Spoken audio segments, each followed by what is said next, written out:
Hello, world. Today I am going to present to you a list of my top 10 films of all time. I'm going to present this list in chronological order by release date because I think rankings are pretty stupid, really. And all I can say for sure, all I really know is that every single one of these films is important to me and deserves a spot on a top 10 list of films uh, without question. I'm going to save one movie for the very end that I consider to be my true number one film of all time, my favorite movie of all time. I do have a definitive favorite, and so I'm going to take that out of the chronological order, and I'm going to save that for the end of the video. But otherwise, let's start in 1936 with Modern Times, directed by Charlie Chaplin. I have a deep affinity for Chaplin, and I think he is just an absolute genius who made a ton of brilliant, brilliant films. I think he changed film making forever, and without him, we'd be in a very different spot right now. That being said, I go back to Modern Times a lot just because I think it is so hilarious. I love Paulette Goddard's homeless ragamuffin character who falls in love with Chaplin's tramp. Chaplin himself gives another in a long, long string of just pitch perfect physical comedy performances. The film itself is slapstick, like a lot of Chaplin's work, but it's also a satire on workers' rights, on the industrial age. It's an allegory of about trying to be free in a world where, in this movie, literally you're just another cog in the machine. But outside of all of that, just when we get down to pure Chaplin as a physical silent comedian, what gags? I mean, the automatic feeding machine scene so that the factory bosses can get their workers back onto the assembly lines quicker was brilliantly realized, incredibly acted by Chaplin.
The scene where he takes an obscene amount of cocaine and just goes crazy.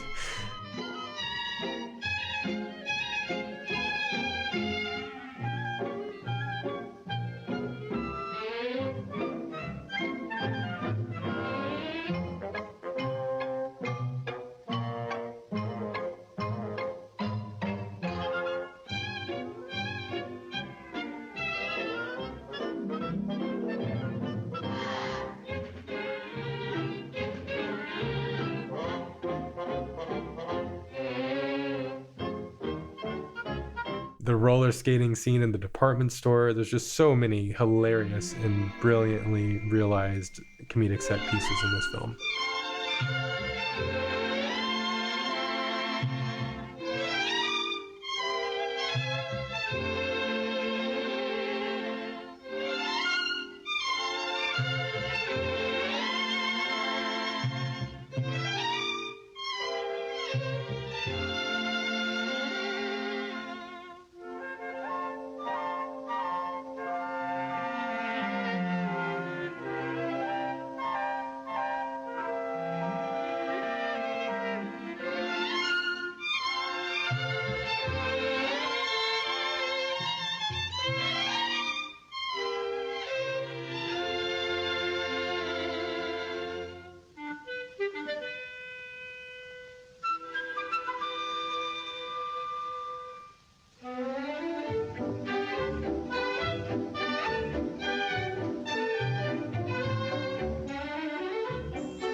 Modern Times is touching.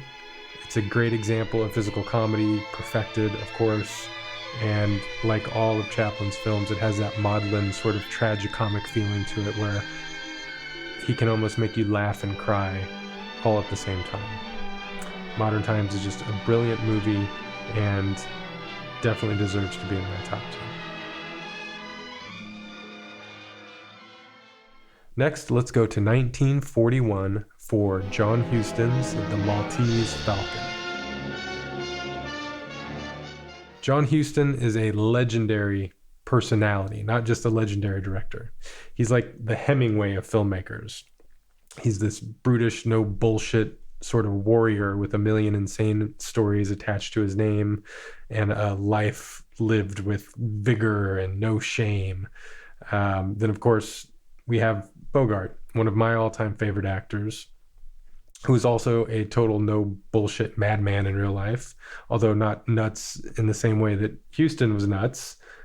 He still never suffered fools gladly in his private life, and he never did or said anything that he didn't believe in. He wasn't some stupid, vapid, studio prop like a lot of actors of the time. A funny anecdote about Bogey and Huston that kind of personifies this attitude and these personalities. They were shooting a film much, much later in their lives called The African Queen with Katharine Hepburn in Africa. And everyone on the crew came down with dysentery from being on location and drinking the water. Everybody except John Huston and Humphrey Bogart. And the reason that they didn't get dysentery is because they never touched a drop of water the entire time they were there. All they did was drink whiskey. That's the type of people they were. It's kind of sad, but in a very old Hollywood way, it's kind of hilarious and legendary in its absurdity. The Maltese Falcon is noir at its absolute best. There's morally ambiguous characters galore. Be kind to me, Sam.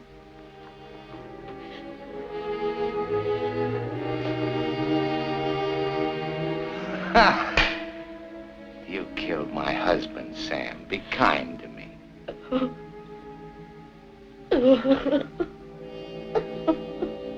Peter Lorre's shifty Joe Cairo, Sidney Greenstreet's sweaty, mealy boss man character, Mary Astor's femme fatale who thinks that she can pull one over on everyone. You aren't exactly the sort of a person you pretend to be, are you? I'm not sure I know exactly what you mean. The schoolgirl manner, blushing, stammering, and all that. I haven't lived a good life. I've been bad. Worse than you could know. That's good, because if you actually were as innocent as you pretend to be, we'd never get anywhere. And of course, Bogart's Sam Spade. One step ahead of everyone all the time with a nonstop barrage of just great one-liners and comebacks that make him the coolest private dick in all of film. You always have a very smooth explanation ready, huh? What do you want me to do, learn to stutter?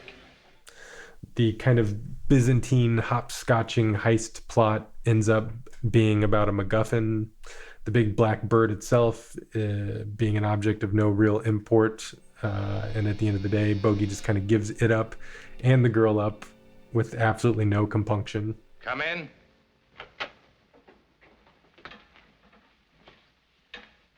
Hello, Tom. Got him? Got him. Swell.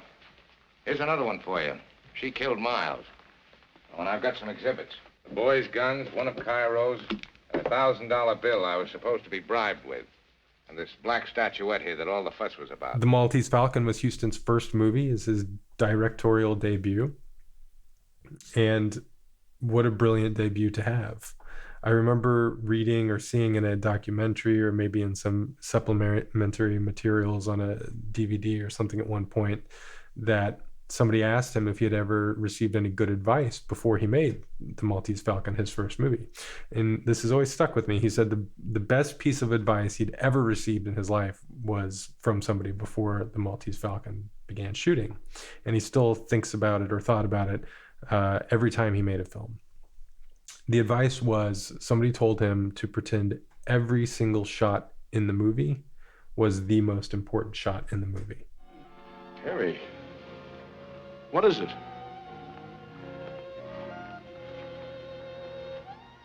The stuff that dreams are made of. It's the stuff dreams are made of. Now, let's talk about Sunset Boulevard, 1950, directed by Billy Wilder. Norma Desmond. Even the name just rings theatrical to me. Gloria Swanson pops into my head immediately. This sort of searing image and attitude and posture. She's a woman driven mad by isolation and pride. Gloria Swanson and William Holden's performances are really what bring me back time and time again, but it's a great story too. I remember seeing this as a child and being absolutely blown away by the idea that you could start a movie with a character who is dead, yet telling you the story that leads up to their death. Maybe you'd like to hear the facts, the whole truth. If so, you've come to the right party. You see, the body of a young man was found floating in the pool of her mansion, with 2 shots in his back and 1 in his stomach. Nobody important, really. Just a movie writer with a couple of B pictures to his credit. The poor dope. He always wanted a pool. Well, in the end, he got himself a pool. Only the price turned out to be a little high. Let's go back about 6 months and find the day when it all started. That framing device was just so unusual to me that I was hooked from the very first scene of him floating in the pool.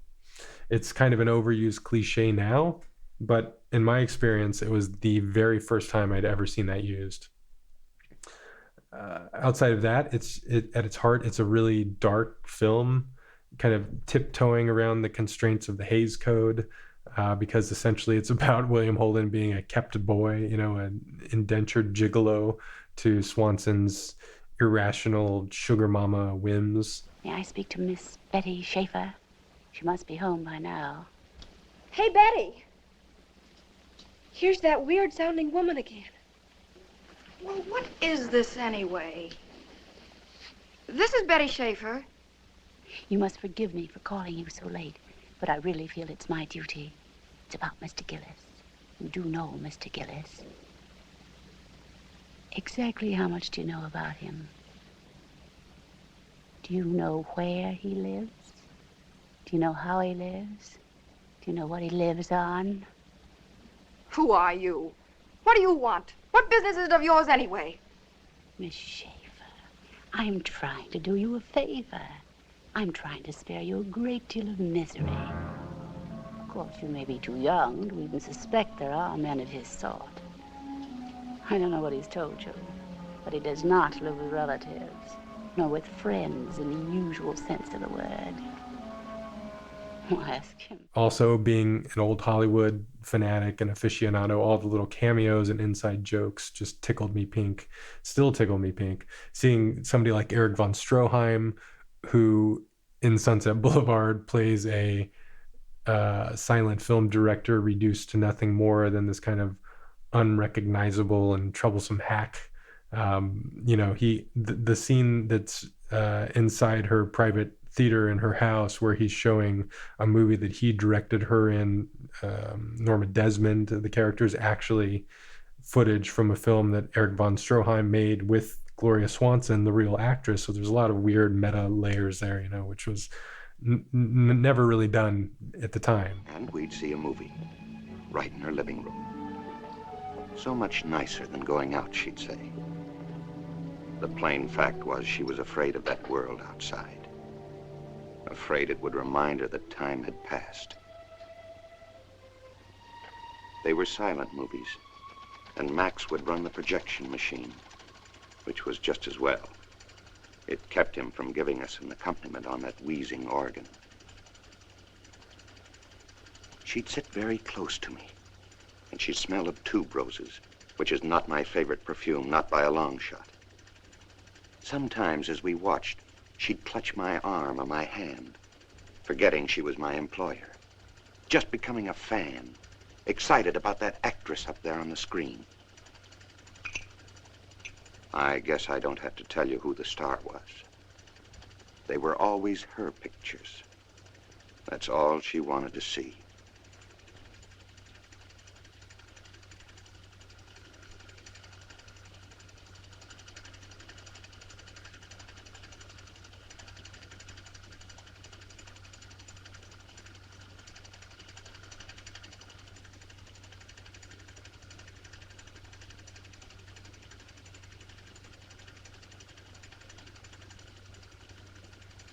Still wonderful, isn't it?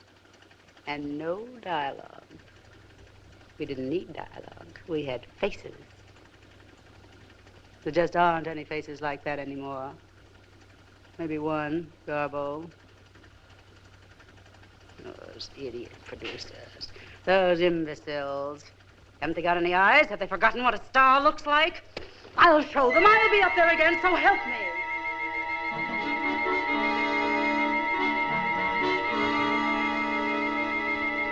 But then you have people like Buster Keaton playing cards at her house.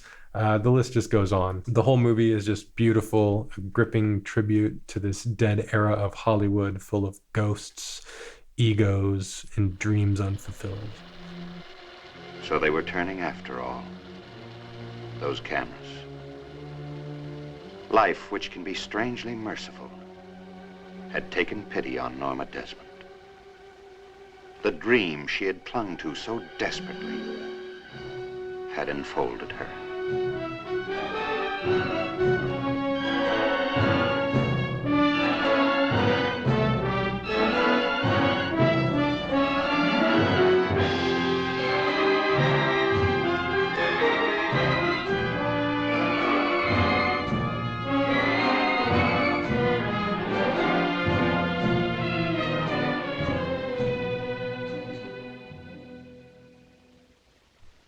I can't go on with the scene. I'm too happy. Mr. DeMille, do you mind if I say a few words? Thank you. I just want to tell you all how happy I am to be back in the studio, making a picture again. You don't know how much I've missed all of you. And I promise you I'll never desert you again.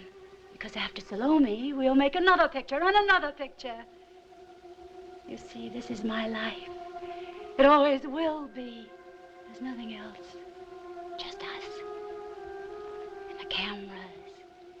And those wonderful people out there in the dark. So now we're going to take a trip outside of the United States. This is going to be the first foreign film on my list. 1962, The Exterminating Angel, directed by Luis Buñuel. The only surrealist filmmaker, the only really actual surrealist who was a filmmaker, made, again, many, many great films, just like everyone else on this list. I had already spoken about Vera Diana in another video. But if I had to choose one film of his, other than Un Chien Andalou, that encapsulates the spirit of Buñuel, it would be The Exterminating Angel, for my money. It's a biting black satire on the bourgeoisie and their ridiculous social rituals. The idea of this movie, the essential idea of this movie, is so incredibly simple, yet incredibly effective. ¿Por qué no se fue usted anoche con su novia? Pues, no sé, como todos. ¿Y usted? Lo ignoro. Y eso es lo que me preocupa. Anoche, después de la fiesta, ninguno de nosotros hizo el menor intento por regresar a su casa. ¿Por qué? ¿Les parece natural que hayamos pasado la noche en esta sala, faltando a los más elementales deberes de la etiqueta, y que la hayamos convertido en un increíble campamento de gitanos? About a group of upper-class socialites attending a dinner party, and then suddenly and inexplicably, they find themselves unable to leave the room that they're all in. There's no physical barrier, there's nothing keeping them in the room, but for some reason they just can't bring themselves to leave the room. They're just trapped in their surroundings. Perdón, Lucía. No hay cucharillas para servirse el azúcar. Perdónenme a mí, es que el pobre Julio no puede con todo. Julio, traiga las cucharillas. Sí, señora.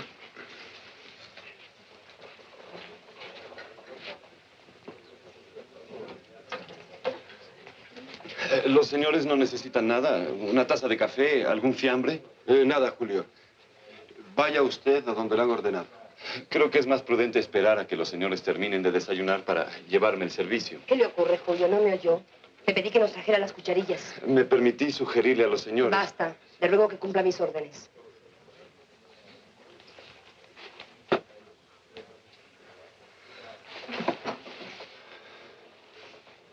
As time passes and people start to get hungry again and irritable and panicking, they all begin acting like animals, letting their kind of social constructs crumble away in favor of their base animal instincts and urges.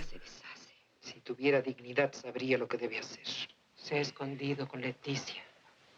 Les ordeno que se callen. Es lo más decente que pueden hacer. Y ustedes, señores, hablen en voz alta, que todos sepamos lo que traman.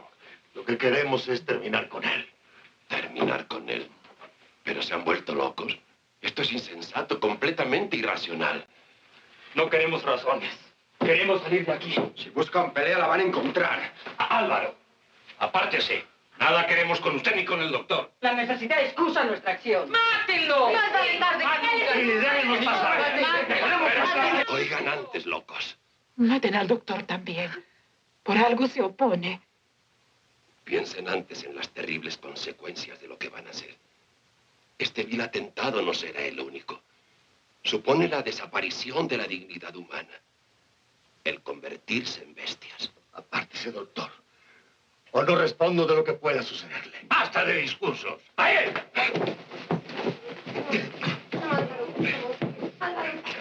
It's a brilliant, funny, thought-provoking film from one of cinema's true masters.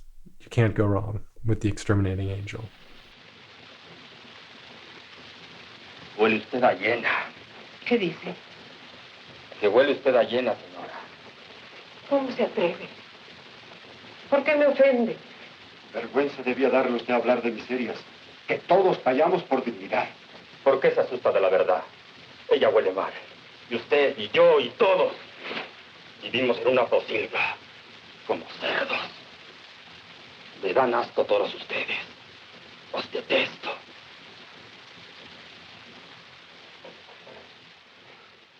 Now, 1 year later, in Sweden, comes Winter Light, 1963, directed by Ingmar Bergman. When I think of Bergman's Winter Light, I think of the phrase quietly devastating. It's intimate, it's small, it's concise, but it is so large in philosophical scope and in gravitas that it just bowls you over with this delicate simplicity. The great Gunnar Bjornstrand plays a pastor, Tomas, who is living through a crisis of faith. He gets up and he gives his sermon to a nearly empty, non-existent congregation while his dejected mistress dotes on him. He's using her, she's desperate for his approval, his attention, his love, but he's been demeaning her as long as she can recall. Låt oss nu alla bedja så, som vår Herre Jesus Kristus själv har lärt oss. Meanwhile, one of his parishioners begs him to help her husband, who is this morose character who's gripped with anxiety and depression over the thought of nuclear annihilation. At the meeting, Tomas basically debases himself openly, admitting to being a terrible person and an even worse pastor. He questions the very idea of a just universe and a just God. Von Sydow's character came to this man as a last bastion of hope to get some sort of meaning or resistance to the idea that life is utterly meaningless at this point. But he's unable to get that. He leaves the meeting worse off than he came into it. Förstår du vilken dålig präst det måste bli av en sån instängd, bortskämd, ängslig stackare? Kan du föreställa mina böner till en ekogud som gav välvilliga svar och betryggande välsignelser? Var gång jag konfronterade Gud med den verklighet jag såg blev han ful, vederstygglig, En spindelgud, ett monstrum. Det var ju därför som jag skyddade honom för liv och ljus. Jag tryckte honom in till mig i mörkret och ensamheten. Den enda som fick se min Gud var min hustru. Hon understödde mig, uppmuntrade mig, hjälpte mig. Tätade luckorna. Våra drömmar. Jag måste gå. Inte får det gå. Jag vill att du ska förstå varför jag talar så mycket om mig själv. Jag vill att du ska se vilken fattig människa, vilken ruinerad stackare som står här mitt emot dig. Jag är en tiggare som behöver hjälp. Jag ska gå, annars undrar Karin vad jag har tagit vägen. Hon blir orolig. Bara en liten stund till. Så. Låt oss nu språka lugnt. Förlåt om jag talar förvirrat och obegripligt, men det är så mycket som kommer över mig alldeles plötsligt.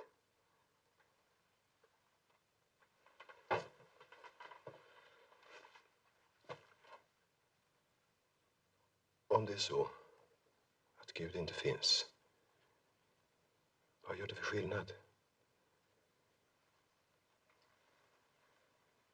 Livet blir begripligt. Vilken lättnad. Döden blir ett utslocknande. En upplösning av kropp och själ. Människornas grymhet, deras ensamhet, deras rädsla. Allt blir självklart genomlyst. Det obegripliga lidandet behöver inte förklaras.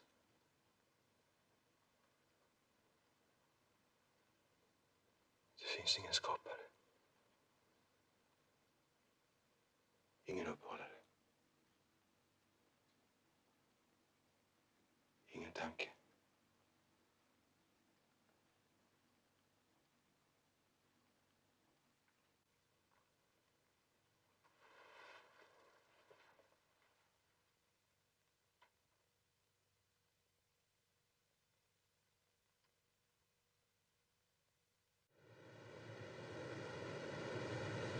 Shortly thereafter, he does commit suicide.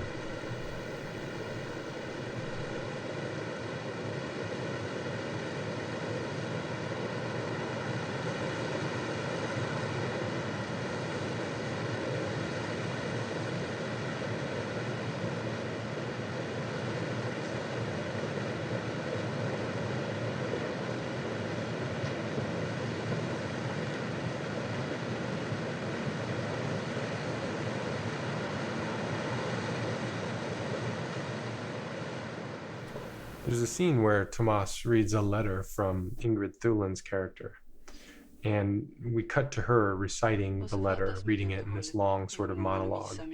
This scene, again, perfectly captures the idea of simplistic devastation because it's just so plain. The shot is static.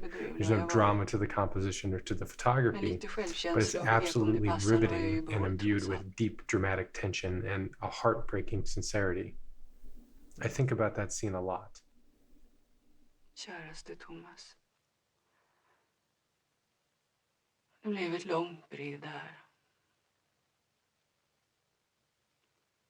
Men jag har nu skrivit det som jag inte vågar säga. Ens när du är i min famn. Jag älskar dig. Och jag lever för dig. Ta mig och använd mig.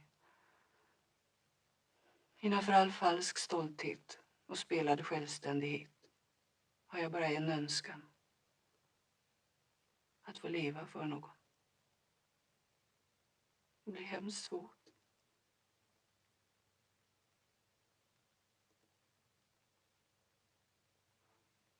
När jag tänker efter så begriper jag inte hur det här ska gå till. Kanske det är fel alltihop. Säg att det inte är fel. Eventually there is a confrontation between the two, and Tomas takes it as an opportunity to attack her and to try to get rid of these negative feelings he's having by projecting them onto her. He does everything he can to break her down and make her feel like nothing. Jag är utledsen på din närsynthet. Dina fumliga händer. Din ängslighet. Dina ängsliga ömhetsbetygelser. Du tvingar mig att sysselsätta mig med dina fysiska omständigheter. Din dåliga mage, ditt eksem, dina dagar, din förfrusna kind.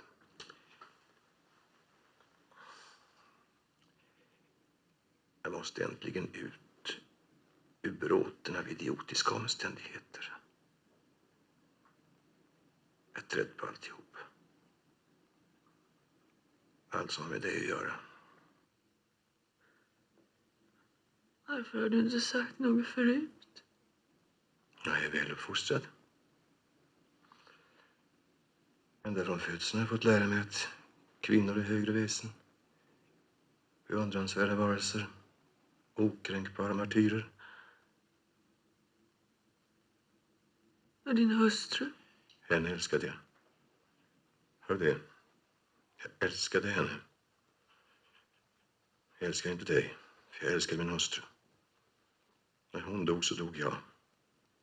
Det är mig fullkomligt likgiltigt om livet fortsätter eller vad som händer henne. Fattar du vad jag säger? Jag älskade henne. Och hon var allt det som du aldrig kan bli, som du ideligen försöker att vara.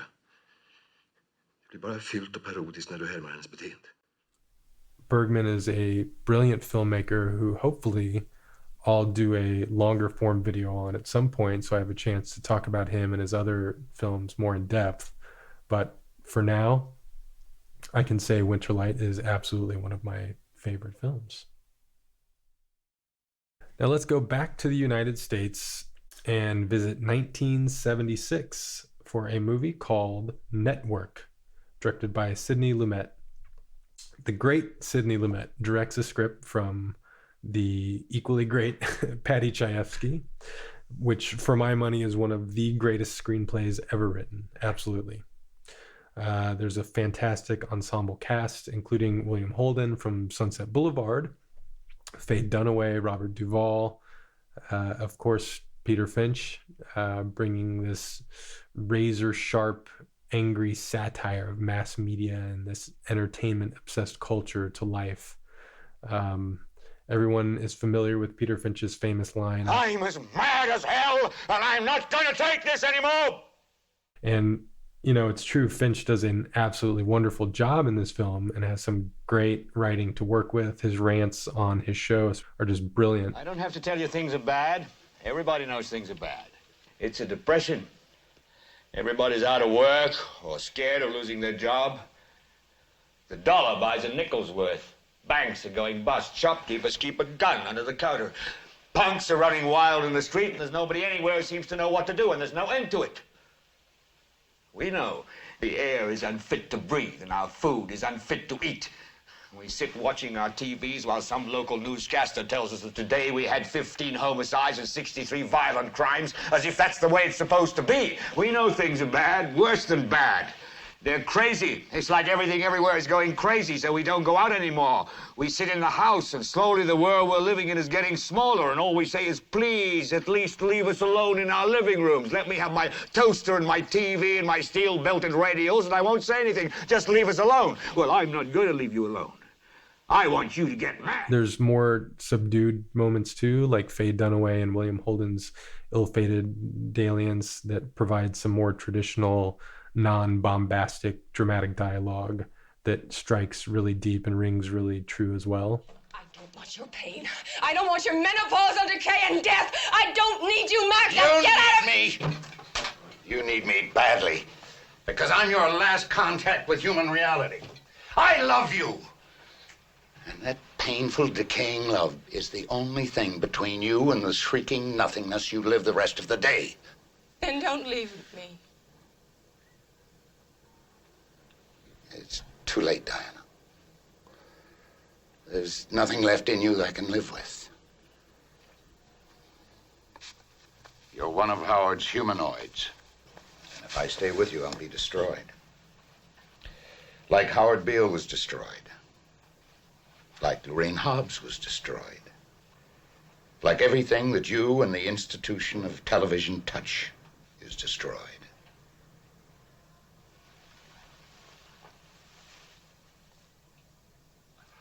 You're television incarnate, Diana. Indifferent to suffering, insensitive to joy. All of life is reduced to the common rubble of banality. War, murder, death. All the same to you as bottles of beer. And the daily business of life is a corrupt comedy. You even shatter the sensations of time and space into split seconds and instant replays. You're madness, Diana. Virulent madness. And everything you touch dies with you. And then, of course, for my money, if we want to talk about bombast and drama, for my money, the greatest monologue ever written and ever performed in film might just be Ned Beatty's speech to Peter Finch in Valhalla, the giant corporate conference room where he shouts and pounds with the fury of a god about how politics no longer exist in the terms of countries and political ideologies now that the world is run and controlled by dollars and pounds and yen, etc. You have meddled with the primal forces of nature, Mr. Beale, and I won't have it. Is that clear? You think you merely stopped a business deal? That is not the case. The Arabs have taken billions of dollars out of this country, and now they must put it back. It is ebb and flow, tidal gravity. It is ecological balance. You are an old man who thinks in terms of nations and peoples. There are no nations. There are no peoples. There are no Russians. There are no Arabs. There are no third worlds. There is no West. There is only one holistic system of systems. One vast and immane, interwoven, interacting, multivariate, multinational dominion of dollars. Petrodollars, electrodollars, multi-dollars, Reichmarks, Rins, rubles, pounds, and shekels. It is the international system of currency which determines the totality of life on this planet. That is the natural order of things today. That is the atomic and subatomic and galactic structure of things today. And you have meddled with the primal forces of nature. And you will atone. Am I getting through to you, Mr. Beale? The whole film is just frighteningly prescient and just as relevant today, maybe even more so than it was upon its release in 1976. 1 year later, we have Eraserhead by David Lynch in 1977.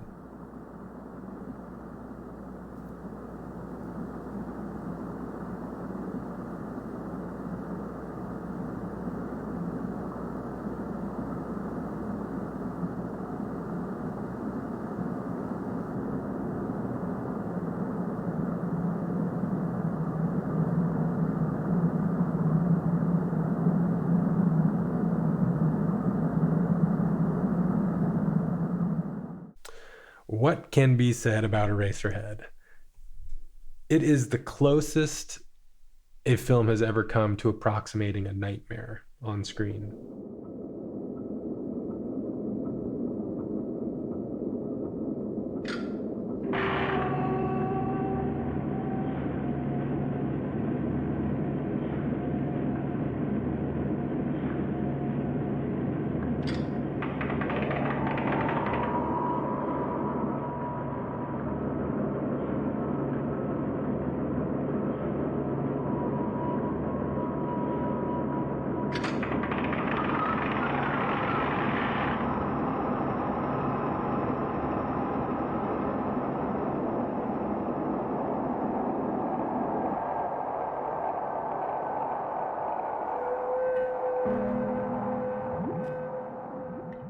frightening, it's ridiculous, inexplicable, full of confounding, surreal imagery that worms its way into your head on some subconscious level.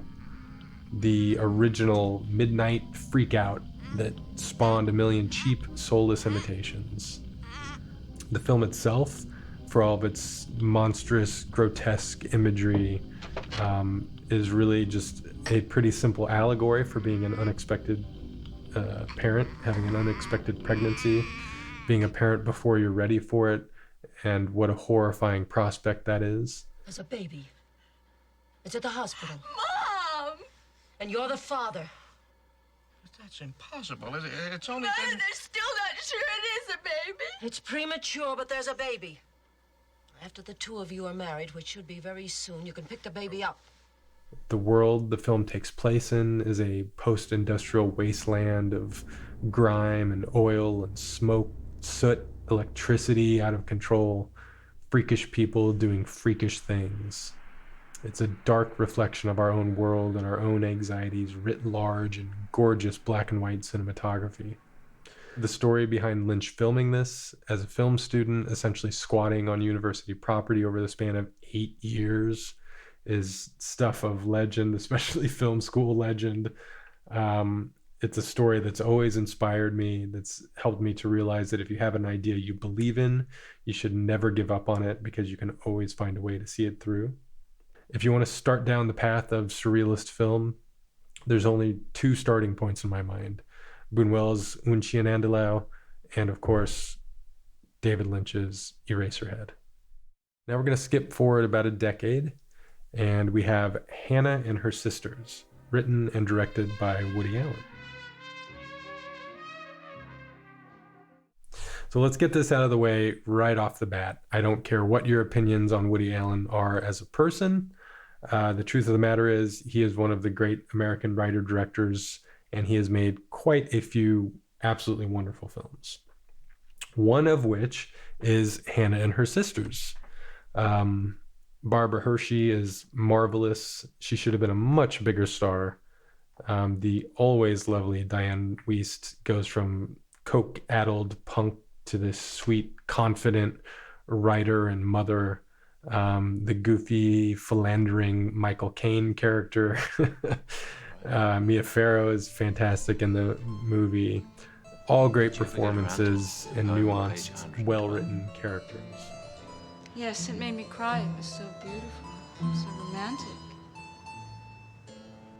I want so badly to kiss her. Not here, you idiot.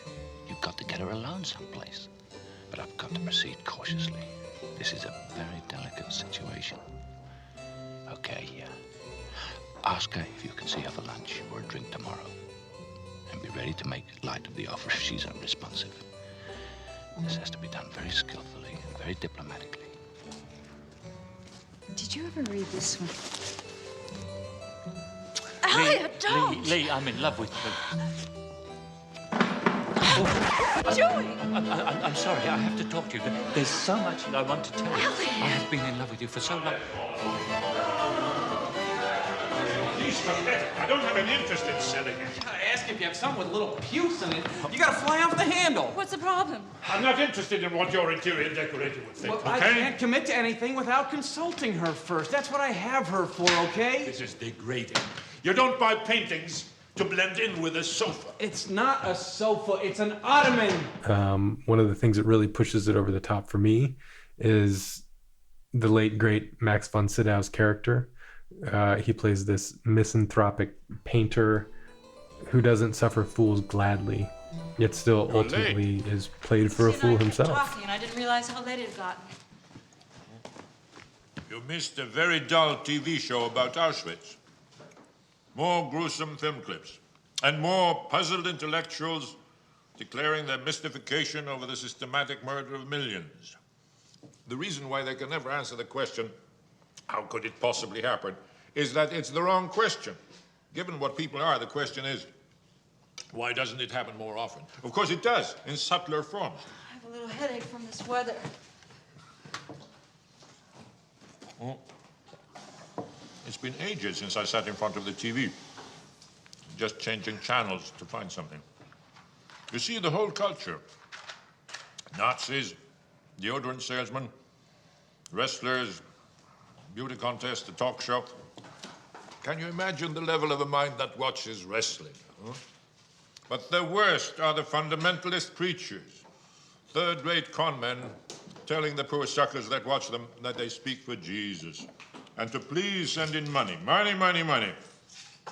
If Jesus came back and saw what's going on in his name, he'd never stop throwing up. Oh, God, Frederick, could you please lighten up?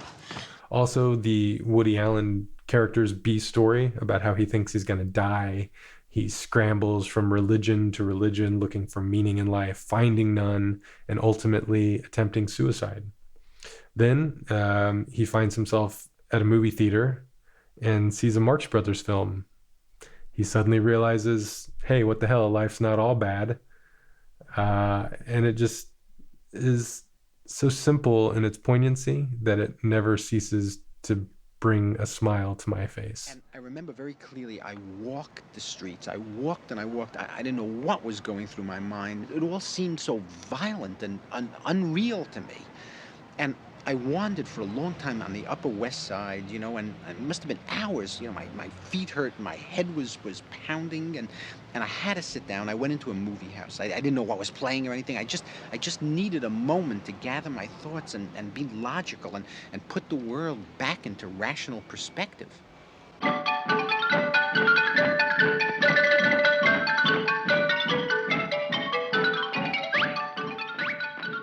And I went upstairs to the balcony. And I sat down, and, you know, the movie was a film that I'd seen many times in my life since I was a kid, and I always loved it. And, you know, I'm watching these people up on the screen, and I started getting hooked on the film, you know? And I started to feel, how can you even think of killing yourself? I mean, isn't it so stupid? I mean, look at all the people up there on the screen, you know? They're real funny, and what if the worst is true?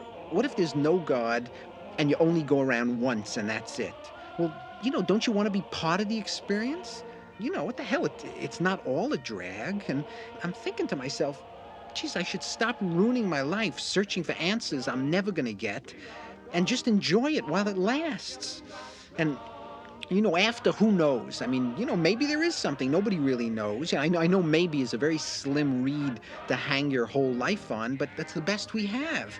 And then I started to sit back, and I actually began to enjoy myself.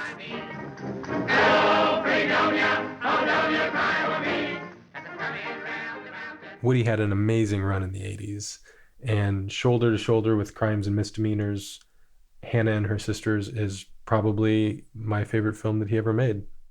Now let's jump way into the future from the 80s and get to 2007.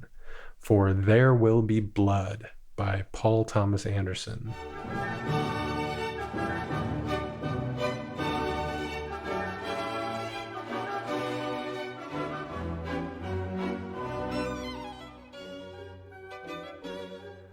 Paul Thomas Anderson is my favorite contemporary director, and There Will Be Blood is definitely my favorite film of his. At its core, it's a sprawling epic about the birth of modern capitalist America and fundamentalist religion, the symbiotic, parasitic, and demented relationship they have with one another, how they both try to overtake the other, one urge after unabated urge. What would you like, Eli? $10,000. For what? For my church.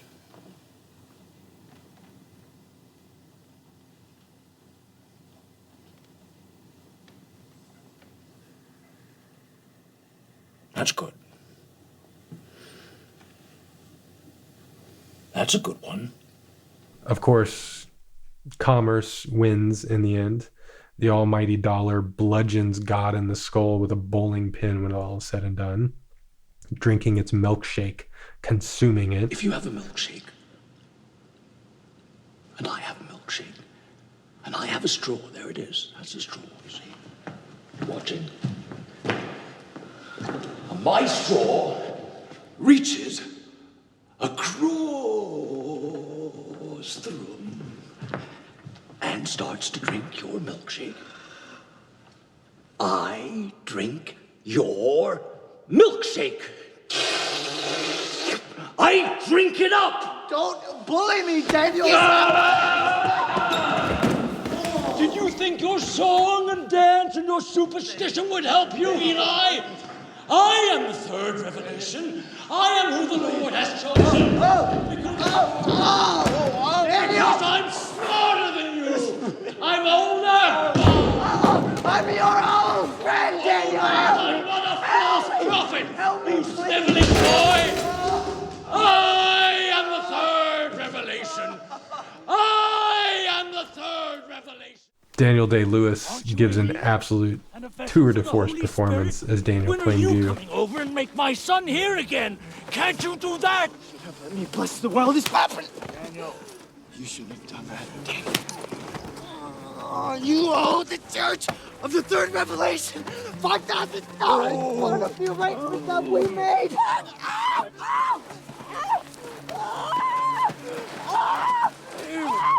Now, don't even try it. Right. Splash around in here.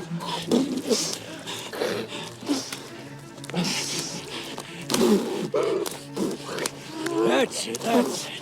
That's it.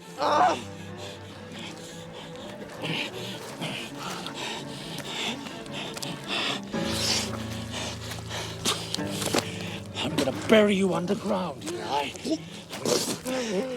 Oh, I'm gonna bury you underground. Underneath all the Sturm and Drang, there's still one of Paul Thomas Anderson's signature themes carrying the story along, and that is the relationship between a father and a son. Broken and fraudulent and messy as it is, still in the end, I believe Daniel truly did care for his adopted son, H.W. Seeing him collapse down the stairs at the end of the film, drunk and coming as close to breaking down and crying as he ever would in a film full of such brutishness, proves to me that he really did care underneath all the noise. The film's beautifully photographed by Robert Elswit. It's a joy to look at, to experience, to even listen to, thanks to Johnny Greenwood's perfect score, one that I still keep in regular rotation to this day and listen to all the time. I remember I went and saw There Will Be Blood in a theater alone on the day that it came out, and the theater was almost entirely empty. And I remember thinking as I was watching it and as it ended, this is one of the best films of the decade. I knew right away, and usually a lot of times it takes me a couple views seeing a movie to really think about it as one of the all-time greats, let alone one of my all-time favorites. But it hit me pretty much immediately, and that's an estimation that has only grown stronger with time and with repeated viewings. I absolutely adore this movie.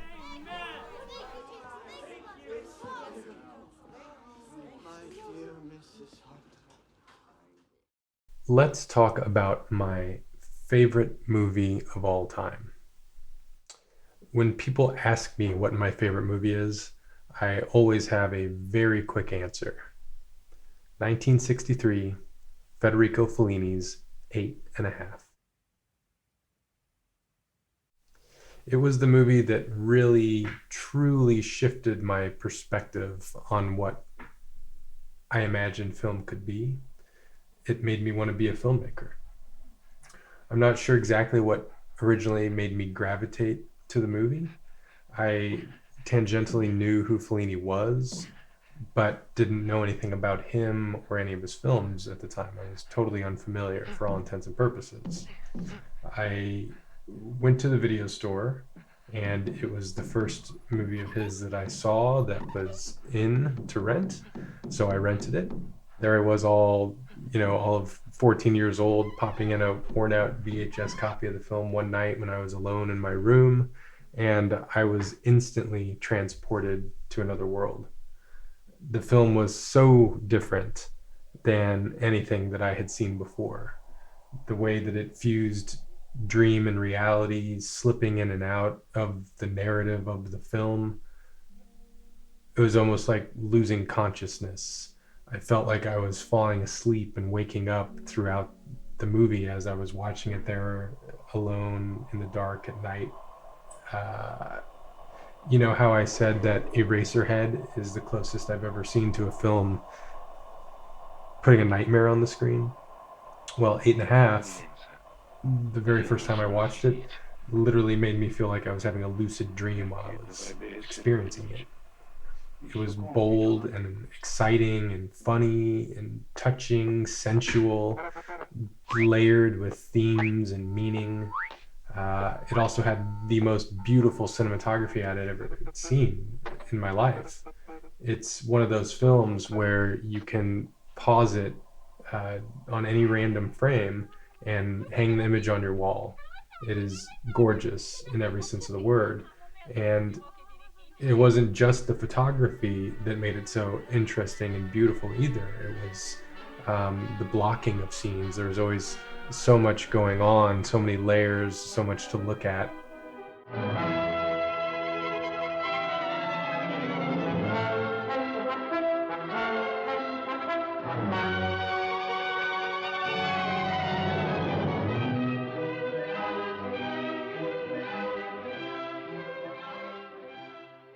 It was the way the camera moved. I had never seen a director use the camera the way that Fellini did in Eight and a Half. It was, and probably still is, the closest that I've ever come to having a religious experience in my life. It truly was transcendent for me.